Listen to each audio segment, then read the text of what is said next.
মা বিরিয়ানি রান্না করেছে, দু ভাই বোনে মজা করে খাবো। কি ব্যাপার, বোন কোথায় গেল? বোনকে ডেকে নিয়ে আসি। কি ব্যাপার বোন, এখানে কি করছো?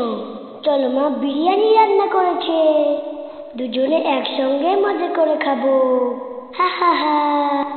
চলো, মা বিরিয়ানি রান্না করেছে, দুজনে একসঙ্গে মজা করে খাবো। হা হা হা।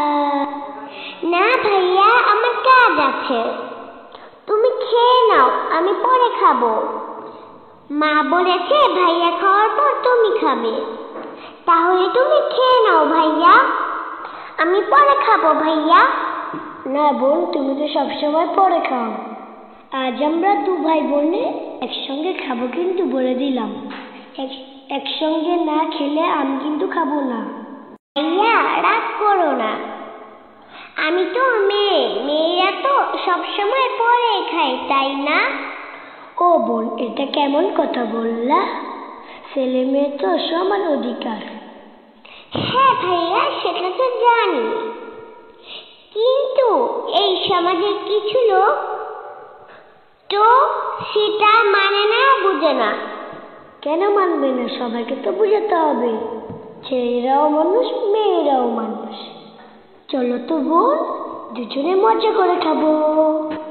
মা দেখো না মা, ভাইয়া আমাকে জোর করে নিয়ে আসলো খাবার খাওয়ার জন্য, তাহলে আজকে আমরা দু ভাই বোন একসঙ্গে খাই। মা খাবার দাও না মা। হি, মা তো খাবার দিয়েছে, তাহলে বিসমিল্লাহ বলে খাবার শুরু করি ভাইয়া। দাঁড়াও বোন, আমার প্লেটে বেশি খাবার কেন আর তোমার প্লেটে কম খাবার কেন? হ্যাঁ হ্যাঁ ভাইয়া, আগেই তো বললাম মেয়েদের ছেলেদের পার্থক্য কি। যাই হোক ভাইয়া, বাদ দাও তো, দুজনে আমরা মজা করে খাবো, সেই সুযোগটা তো পেয়েছি। না বোন, এটা মেনে নেওয়া যায় না। তুমি আমার খাবারটা নাও, আমি তোমার খাবারটা নিচ্ছি। না ভাইয়া, এটা হয় না।